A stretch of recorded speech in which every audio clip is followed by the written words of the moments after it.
Alors regardez, on dit d'utiliser shall. Alors shall au début ça peut paraître compliqué, mais après ça va faire un peu comme la factorisation. Au début vous trouviez ça dur, puis après c'est devenu super facile. Bah, c'est la même chose là. Ça n'a rien à voir avec la factorisation, mais je veux juste dire que peut-être au début ça va vous poser des difficultés, puis après vous allez trouver ça super facile. Imaginez, regardez que j'ai un point ici A, je mets un autre point ici B, et puis là un autre que j'appelle C. Et on me dit qu'il faut que je fasse, regardez, AB plus AC. Voilà ce qu'il faut que je fasse. Il faut que je lui rajoute AB plus après le vecteur BC.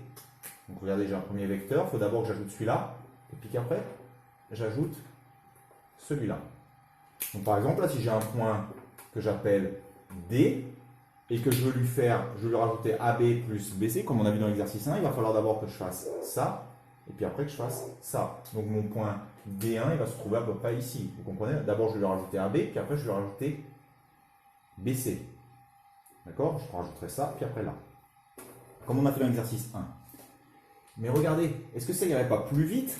Parce qu'en fait, je vais tout le temps faire ça, ça, d'aller directement comme ça. Est-ce que AB plus BC, c'est pas pareil que de faire directement de partir de A pour arriver à C? Le point B, en fait, c'est juste une étape. Regardez, j'ai fait AB, et après j'ai rajouté AC. Et après j'ai rajouté BC. Autant que j'aille directement de A à C. Donc en fait, c'est ça, Charles. Regardez bien. Quand on vous dit, quand on vous ajoute, attention, il faut ajouter, hein, c'est pas soustraire, il faut ajouter.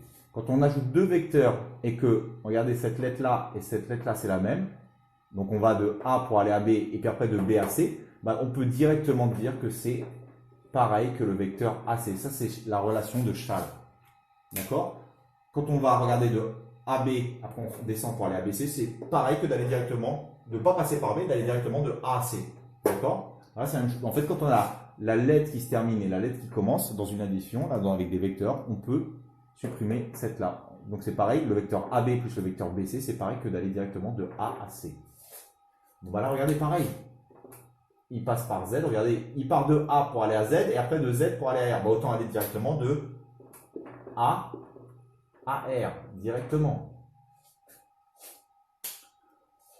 Là, regardez, le M et le A, ça n'a rien à voir. Mais par contre, on peut l'écrire aussi comme ça. Regardez, je vais plutôt mettre, regardez, directement AN ici, plus NM. J'ai juste changé, au mieux de les avoir comme ça, j'ai fait comme ça.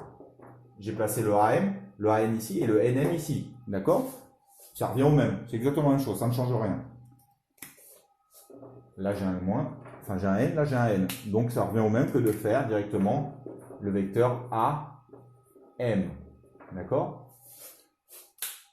Parce que regardez, si vous voyez là sur le dessin, si je vous dis de faire d'abord AB puis après BC, c'est la même chose. Regardez, vous pouvez faire d'abord BC. Regardez, imaginez que je ferais l'inverse, plutôt que de faire d'abord AB après BC. Vous allez voir, j'arrive au même point. Faisons d'abord BC, je fais d'abord BC, puis après je fais AB.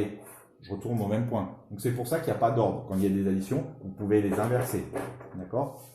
Vous comprenez? Plutôt que de faire ça, AB et après BC, maintenant je vais d'abord faire BC, et puis après je vais faire AB. Ça revient au même, j'arrive encore au point C. Alors attention, la relation de Charles ne marche qu'avec des additions. Donc quand vous avez des soustractions, on l'a vu tout à l'heure, il suffit de leur transformer en une addition. Regardez bien, AR, on a vu tout à l'heure dans le premier exercice quand c'était négatif, c'est juste que le point de départ change. Regardez, je vais mettre un plus, et au mieux que ce soit DR, je vais partir de R pour aller à D. R, D, on l'a vu dans le premier exercice, d'accord? Voilà. Bon, là, regardez, j'ai le R, j'ai le R. Donc, c'est pareil que d'aller directement de A à D. Bon, j'espère que vous avez compris. N'hésitez pas à me poser des questions.